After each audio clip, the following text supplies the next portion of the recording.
My mother isn't a great singer. Honestly, she's not even good, objectively speaking. But if you were in my shoes, her singing voice would be your favorite sound too. It's been almost a year since the accident. My parents were on their way to my house for Christmas dinner when their car slid on black ice and into an old oak tree on the side of the road. Dad died on impact. They said he didn't suffer. Mom was slightly more fortunate, but she hasn't been the same. By the time she was admitted to the hospital, she had suffered a massive stroke. She hasn't been able to speak since. Her neurologist, Dr. Broad, diagnosed her with a severe case of Broca's aphasia. Even in more mild cases, people with this condition have trouble uttering more than a few words at once. My mother is lucky if she can utter a single word. Her cognition is fully intact. She can read and do math, and she knows what she wants to say, but if she tries to verbalize it or put it into paper, the words just won't come out. About 6 months ago, I was driving her home from one of her weekly neurology appointments when her favorite song came on the radio, Uptown Girl by Billy Joel. When the chorus started, she began to sing along, hardly missing a single word. Within seconds, I was crying so hard I had to pull over to the side of the road. Tears were streaming down her face as she smiled at me and carried on with the song. As soon as it was over, I turned my car around and drove right back to the doctor's office. Apparently, this isn't terribly uncommon. Dr. Broad explained to us that language processing is primarily handled by the brain's left hemisphere, while musical output and other forms of creative expression are mostly right brain tasks.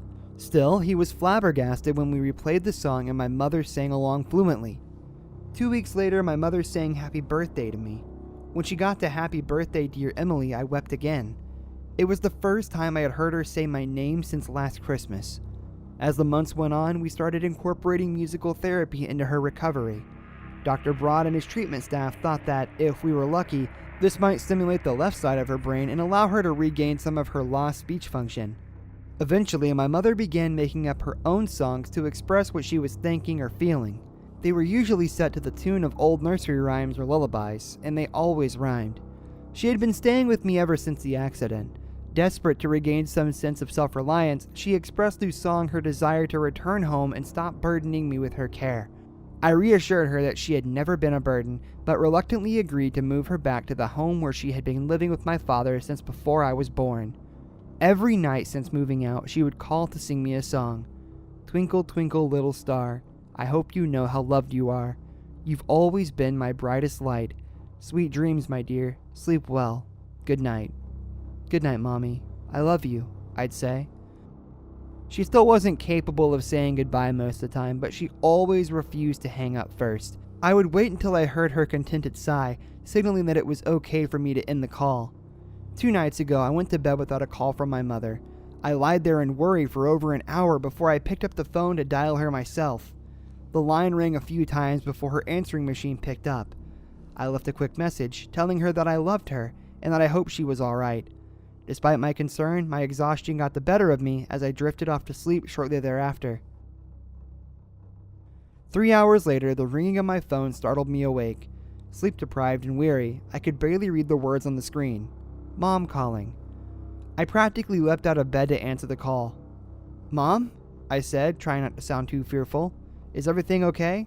There's someone here who isn't me. There's someone here who shouldn't be. Across my entire body, my hair stood on end. What's going on, Mom? Who's there? He said that he's a friend of Dad. I think he lies. He's someone bad. I rushed out of my bedroom and grabbed my coat from the hall closet. Stay where you are and I'll call the police. I'm on my way. I frantically dialed 911 as I started my car and peeled out of the driveway. I explained the situation and my mother's condition to the dispatcher. The last thing I needed was for the police to show up in the middle of the night and think that she was crazy or strung out. By the time I had completed the 15-minute drive to her house, the police were already there, performing a thorough search of the property. If anyone was here, he's gone now, one officer said to my mother and me as we stood anxiously by the curb. You're sure? I asked. You checked the attic, the basement, everywhere? Nothing, he said matter-of-factly. You're safe. Although he blends in with the air, that doesn't mean he isn't there. Noticing the officer stifle a laugh, I shot him a dirty look. As my mother walked toward her front door, he pulled me aside. "You might want to get her checked out," he said. "It's under control. Thanks for your concern." Without another word, I followed my mother inside and took a seat next to her on the couch. I glanced at the clock on the wall. 2:16 in the morning. My body was still in fight or flight mode, but I couldn't fight my exhaustion much longer. "Mom," I said, putting a hand on her shoulder, "why don't you go back to bed? I'll sleep right here." She shook her head no and gestured to the walls around us, then placed her hands over her heart to indicate that she was safe. After a very one-sided conversation in which I insisted on staying the night, she finally retreated to her bedroom. I laid my head on a throw pillow and drifted off with ease, unnerved by the absolute silence of the house. The rest of the night went by without incident, at least as far as I could tell.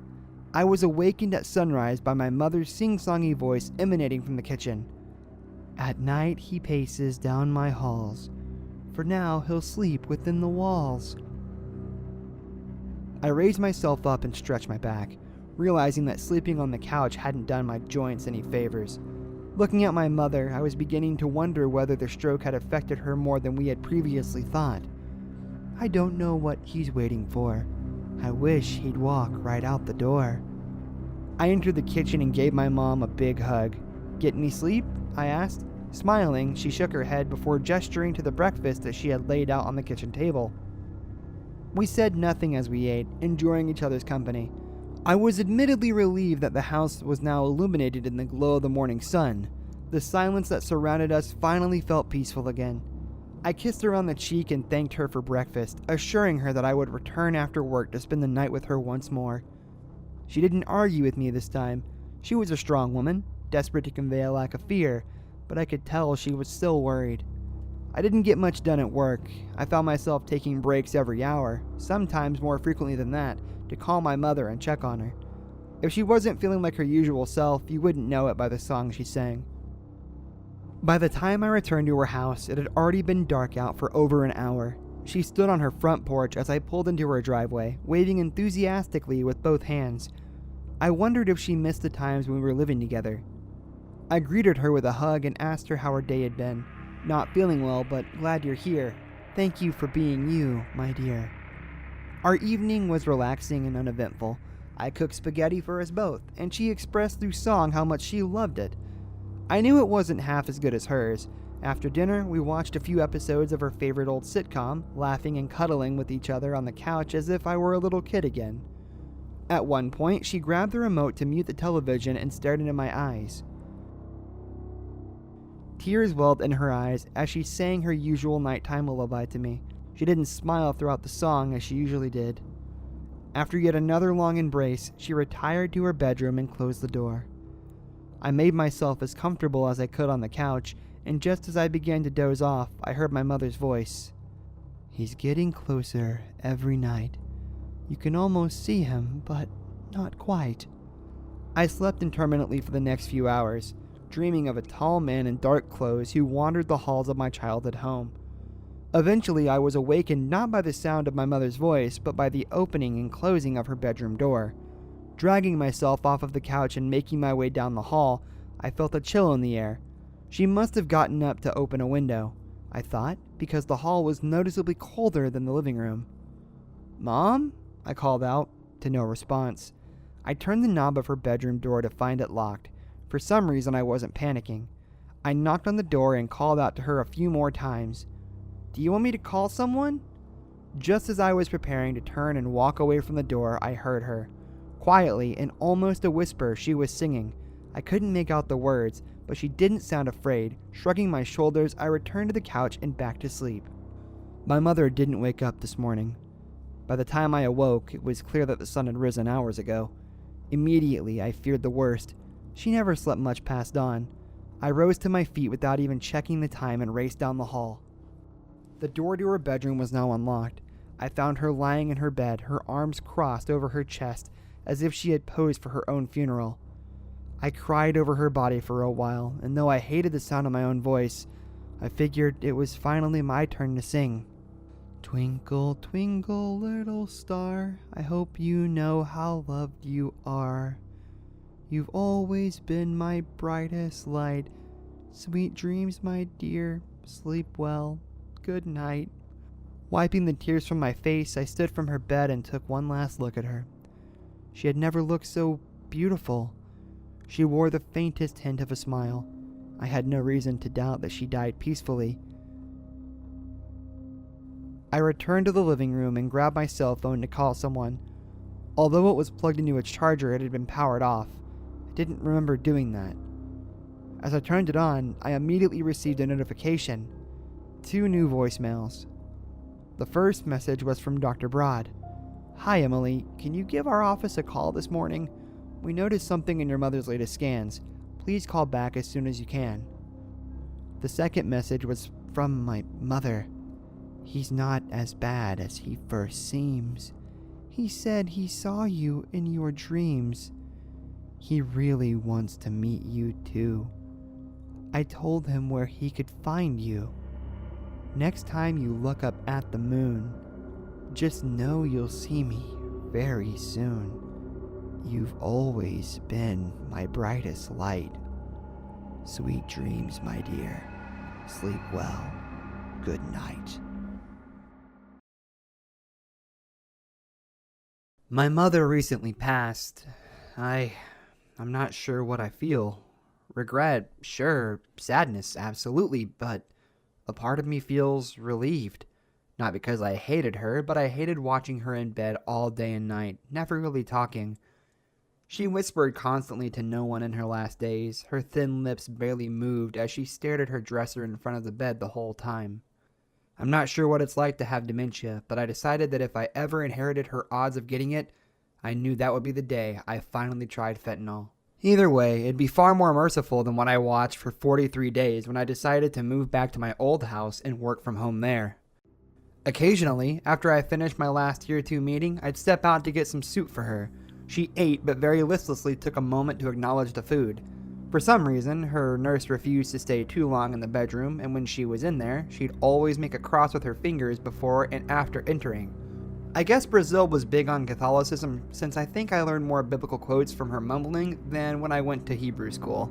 I was sorting through my mother's leftover belongings and packaging them to be sent to my sister who was stuck in Sweden due to COVID. My friend Al was with me helping. "Hey man, do you know where the tape is? The box of books needs to be packaged up." Al was mostly a work friend, but we vibe when it came to our love of horror movies. I pointed to the tape next to him. He was also a little unobservant. I walked over to my mother's bed and tried not to pay attention to the vague shape of her impressed in the blankets and sheets. I picked up a pillow with a sunflower cover on it. Mom seemed to love that cover, since she kept gently petting it like a pet. I sighed and shook my head. The dresser was still messy, so I went over there to sort and clean. I wondered why she stared at it so long. It was mostly just a mirror and a bunch of pictures and knickknacks on it. The dresser itself was from IKEA, so I didn't think Mom was that obsessed with efficient Swedish furniture that always seemed to have an extra screw. There was a picture that caught my eye. It didn't look like my mom. It was probably Grandma. She also had dementia, so odds are that it's also genetic. I hoped that it was mostly through the female line since I was a guy, which is a selfish thought, but watching Mom still haunted me.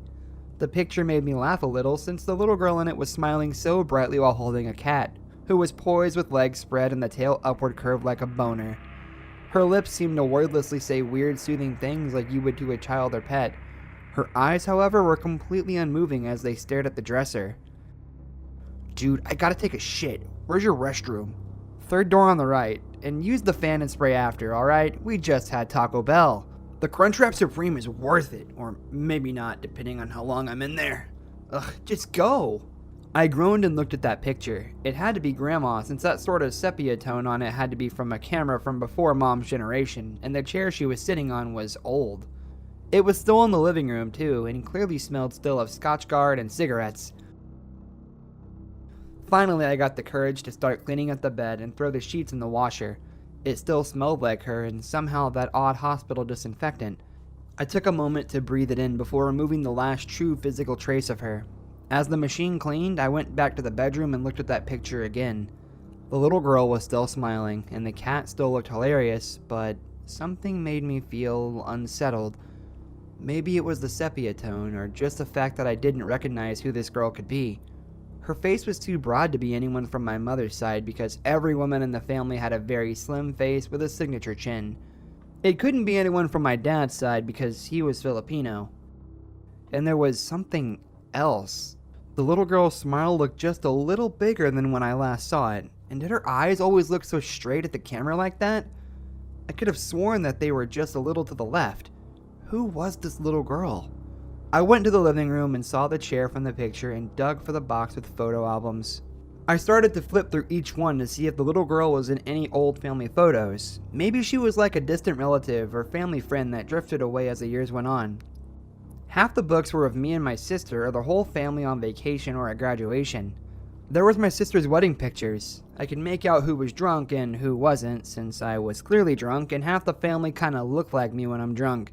The other half were older pictures from both sides of my family. There was my dad riding a motor scooter in Manila when he was young. There was my mom at a basketball game where they still had those weird short shorts for uniforms. No little girl. Huh. I got up and went to get the picture to examine against the photo albums. I must have spent 15 minutes manically trying to see if there's any match in any of the pictures. And every time I glanced back at that little girl, I felt something increasingly off about it. Was her smile always that wide, or her face that blurry? Whatever it was, I felt very uneasy and almost on the verge of a panic attack for some reason. Feeling tired, I laid back in the same chair that little girl was sitting in. I rubbed my eyes and dropped them into my lap. Who the hell was this little girl? And why was her picture on Mom's dresser? I think she once mentioned that Grandma also had it, but she never explained where it came from or who it was of. Dude, come on, talk to me. What? I glanced up from the picture on the table. Al was there, mouth open. Jesus, thank God. I thought you were like sleeping with your eyes open. I was only thinking, sorry, how was the shit? Forget about the shit, man. That was a long 20 minutes, but that Crunchwrap Supreme still edges out as worth it. You've been staring at that picture and mumbling for like 10 minutes. I thought you were just thinking, but you didn't answer to shit even when I yelled at you that I fucked your girlfriend. Not really, but you were scaring me there. 10 minutes? That was only like 2 minutes tops since I'd only been sitting for like the course of like a White Stripes song. Yeah, it was really weird, man, and you kept petting that pillow like it was a cat. I looked down and noticed that I had the sunflower pillow in my lap. When did I pick it up? I blinked it out and then looked at the picture. That little girl had an almost inhumanly wide smile and her face seemed even blurrier.